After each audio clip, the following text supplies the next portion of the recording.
By 1937, Nazi Germany looked like a country that had pulled off an economic miracle.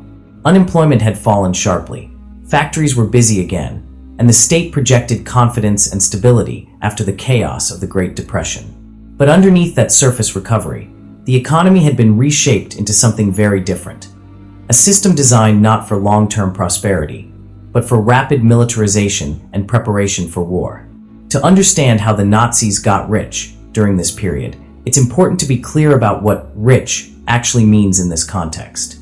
It was not broad-based national wealth or sustainable growth. It was a concentration of resources, power, and financial flows into the hands of the state and its military-industrial network. The appearance of prosperity came from debt, coercion, and an economy deliberately structured to serve war. When the Nazis came to power in 1933, Germany was still suffering from the effects of the Great Depression. Industrial output had collapsed, banks were unstable, and unemployment was extremely high. The Nazi leadership, especially Adolf Hitler and his economic planners, understood that political stability depended on restoring jobs quickly. But instead of rebuilding a normal consumer-driven economy, they prioritized rearmament from the very beginning. Military spending became the central engine of economic recovery. Massive state contracts were issued for weapons production, tanks, aircraft, ships, and military infrastructure. Companies like Krupp, IG Farben, and Siemens were heavily involved in producing the materials needed for this buildup. This created a surge in industrial activity and employment. Factories that had been idle were reopened or expanded, and millions of Germans were put to work. However, this growth was not driven by consumer demand or innovation. It was artificially generated through state spending focused almost entirely on military expansion. Ordinary consumer goods remained relatively limited, and living standards did not rise in proportion to industrial output. In essence, Germany was building a war economy rather than a balanced civilian economy. One of the most important financial tools used to hide the true cost of this rearmament was a system known as MEFO bills. These were essentially IOUs created by a dummy company called Metallurgische Forschungsgesellschaft, MEFO. Instead of paying arms manufacturers directly with government funds, the regime issued these bills, which could be redeemed later by the state. Banks accepted them as a form of secure investment, and companies accepted them as payment. This system allowed the government to massively expand military spending without it immediately appearing in the national budget. On paper, it looked like Germany was maintaining financial discipline. In reality, it was accumulating a large hidden debt that would eventually need to be paid or rolled over. This was a form of financial engineering designed to delay the economic consequences of rearmament until after the regime had achieved its strategic goals. By the mid-1930s, the scale of this rearmament began to create structural pressures. Germany was importing raw materials like oil, rubber, and iron ore to sustain industrial production. However, the Nazi leadership wanted to reduce dependence on foreign imports, especially because they anticipated future conflict and possible blockades. This concern led to an increased focus on autarky, or economic self-sufficiency. In 1936, Hermann Göring was placed in charge of the four-year plan, which aimed to prepare Germany for war within 4 years. The plan had two main goals. First, to ensure that the military could operate independently of foreign supplies, and second, to expand industrial output even further. To achieve this, the state pushed for the development of synthetic substitutes, such as synthetic rubber, buna, and synthetic fuel derived from coal. Germany had abundant coal reserves but limited access to natural oil, so chemical innovation became strategically important. The four-year plan also tightened state control over the economy. While private companies still existed, they were increasingly subordinated to government priorities. Business decisions were no longer purely driven by profit, but by alignment with state objectives. Firms that cooperated with military production were rewarded with contracts and resources, while those that did not were pressured or sidelined. At the same time, labor was brought under strict control. Independent trade unions were abolished shortly after the Nazis took power, replaced by the German Labor Front. Workers lost the ability to negotiate wages or organize strikes. Although unemployment dropped significantly due to rearmament projects, wages were tightly controlled, and workers were integrated into state-managed labor programs.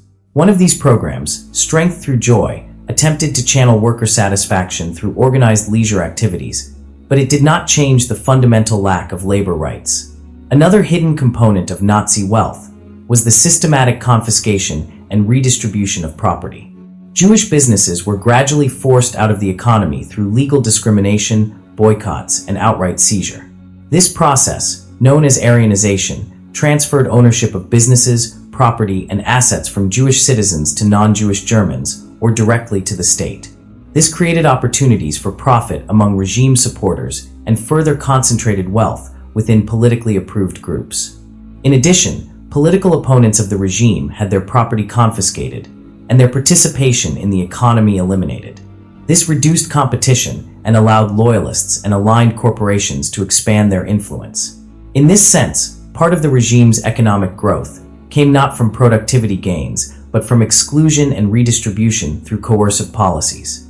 By 1937, Germany's economic situation had reached a paradox.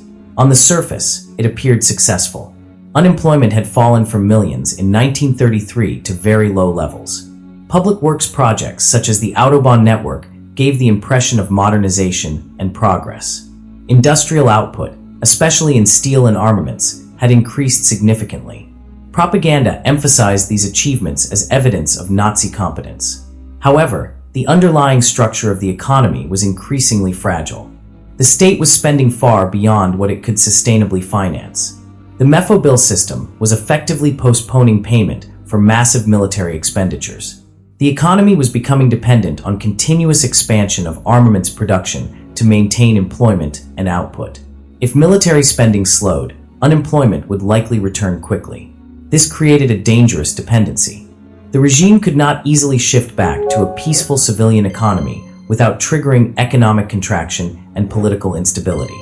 Instead, it became locked into a trajectory where continued rearmament and eventual war were the only ways to maintain the system. Another major contradiction was resource scarcity. Germany lacked sufficient domestic supplies of oil, rubber, and certain metals. While synthetic substitutes helped reduce dependence, they were expensive and not fully efficient.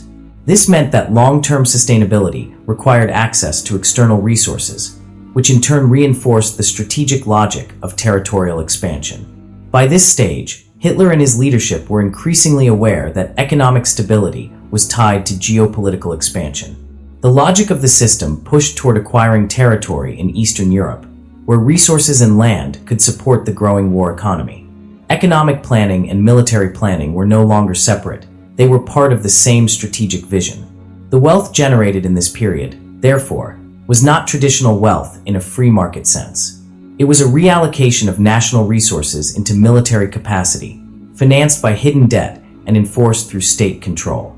It enriched certain industrial sectors and political elites while restricting consumption and suppressing economic freedom for the general population. In summary, by 1937, Nazi Germany had built an economy that looked strong on the surface, but was fundamentally geared toward war.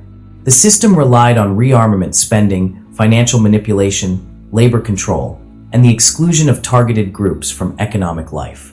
It created the illusion of recovery, but that recovery was tightly bound to military expansion and unsustainable financial practices.